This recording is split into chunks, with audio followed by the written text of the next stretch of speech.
Hey guys, it's Coach here, and welcome to one of my first squad builders on FIFA 15 so far. And I know that sounds ridiculous because we are like 3 months into the game, but yeah, basically this is going to be a 500 to 600k BPL squad builder featuring the likes of Hazard and Di Maria, etc. But obviously you guys are going to have to wait and see for the rest of the squad to see how good the team is at the end of the video, but make sure to stick around towards the end. There is going to be some goals, and there are some really nice goals in here, and I did score quite a few with this team over the 20 game period that I did play with them. Now, as you can see on the bench, we do have some players of the likes of Raheem Sterling, Diego Costa, Theo Walcott, people like that. And if you see goals from them at the end, obviously I'll explain it because I will talk over the goals instead of putting music over them for once.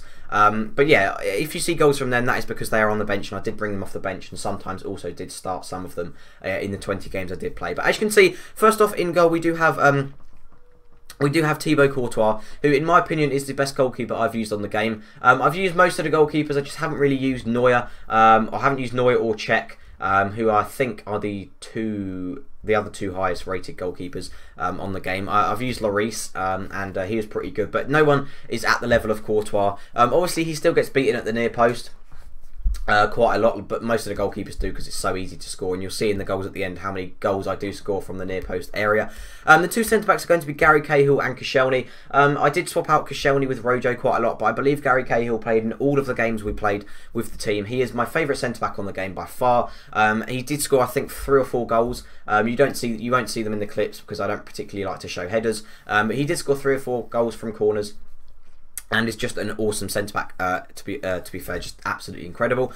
The left-back is going to be Felipe Luis, and the right-back is going to be Kyle Walker. Really, really good wing-backs. Really enjoyed playing with these two. They're just so solid players. Both really strong for wing-backs, which sounds stupid, but they are just very, very strong for a left and a right-back. And they both bomb up the wing a lot, and Walker's obviously got blistering pace of 91, I think. So yeah, overall, yeah, they were just really, really good. The CDM was probably the best player in the team, which sounds ridiculous considering like the likes of Hazard and Di Maria were in the team. But I really, really did enjoy using Matic. He was so solid. Every single time there was a cam that was quicker than him, he'd beat them in the air. Obviously, he'd beat them on the ground. His slide tackles are amazing. He'd cover centre backs really well. If Koscielny or Cahill caught out of position, Matic would be there to make an incredible sliding tackle. He's just really, really good, and I did enjoy using him. On the left side, we do have Hazard, the most expensive player in the team, who does cost probably half the price of the whole team. He does cost you around 250k, I believe, at the moment of recording this video, which is November well, yeah, just in November. So obviously, if you're watching this in June, the prices are going to be very different because of Team of the Year and that. But yeah, Hazard was really, really good, along with Sanchez. I think I preferred Sanchez, to be honest. Hazard was good with his shooting and his dribbling, definitely his best attributes. However, Sanchez just he just seemed stronger, seemed to be more involved in the game, and just put in a better cross, to be honest, to the likes of the two strikers that you'll see in a minute. Sanchez only really scored, I think, 1 or 2 goals. He might have scored a couple of tap-ins, etc., but he only scored 1 or 2 goals that were worth shouting about. Unfortunately, I don't think I have any recordings of his goals, which is a bit annoying, but overall they are both, to be fair, Hazard and Sanchez for wingers are definitely worth the price. Then at cam we do have Di Maria, who in my opinion is the best centre attacking midfielder in the game. And again, I've used a few. I haven't used that much. I've used the BPL quite a lot this year, but yeah, Di Maria, I think in the 20 games that we did play, he managed to get 18 assists and also 9 goals. So there you go. He was involved in 27 goals in 20 games, which is pretty impressive for a cam. And he was subbed off a few times as well for the likes of Oxlade-Chamberlain, etc., who are on the bench.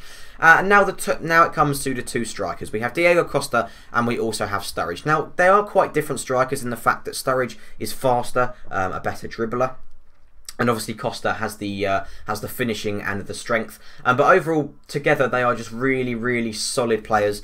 Costa is so clinical. Sturridge, obviously the faster of the two, and definitely does the running, and he got a lot more assists than Costa did. But yeah, guys, that is the end of the squad builder part of the video. If you have enjoyed, make sure to leave it a like, a comment, and subscribe. And now we will get on to the goals, where I'll talk about a few of the players. Now, I'm not doing this where it's in order of all the goals. It's just the order of the goals come how they are. But this was my favourite goal.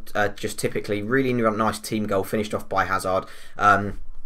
And that was all made basically by Kyle Walker on the right hand side. I didn't show you the work he did beforehand. I wish I had really, but Kyle Walker made me set up that goal. That was a nice work goal from Hazard and Costa. I wasn't actually aiming at Costa at all, but it did land to him. And then in the same game, Costa scores this screamer. I thought he was offside originally, so that's why I actually took the shot. If I didn't know he was onside, I probably wouldn't have. If I didn't know he was offside, I wouldn't have taken the shot. But as you can see there, Di Maria does the same thing minutes later in the same game. But that one, in my opinion, was better. Basically, because it was kind of almost from a standing start. He had so many defenders around him and managed to slot it into the off the bar into the top right hand corner.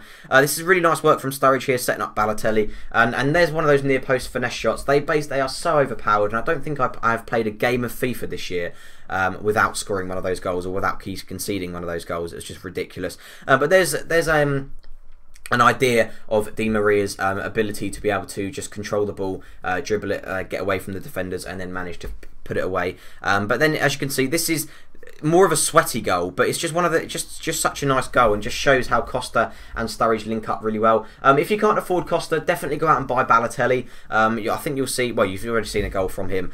He to be honest, he's up there with Costa. I mean, Costa, as much as it looks as though he's quite good in these. In these clips, because I'm scoring so many goals with him. Balotelli is really good. Obviously, Balotelli has the advantage of skill moves. He does have 4-star, but then obviously he does have the low work rate, so that may be a bit of an issue for some people. In my opinion, it doesn't particularly affect him that badly. He still makes runs and still manages to score lots of goals, along with this guy. If you have a spare like 7,000-8,000 coins sitting around, go and pick up a Theo Walcott, shove him on your bench, and bring him on in the 60th minute. If he's on full fitness, the rest of the defenders on the pitch for the other team are always going to be tired by the 60th minute and obviously getting fatigued throughout the game. So if you bring on a Walcott with the pace he does have, it's ridiculous the amount of goals he can score. As you can see there, lovely footwork, and I didn't think I had the angle, so I actually tramped it to Costa. But yeah, guys, that is the end of the squad builder. If you guys have enjoyed, make sure to leave a like, a comment, and subscribe. Make sure to leave in the comment section below any teams that you guys would like me to build, any hybrids. I will be bringing back a lot of squad builds. But yeah, thank you guys for watching, and I'll see you all next.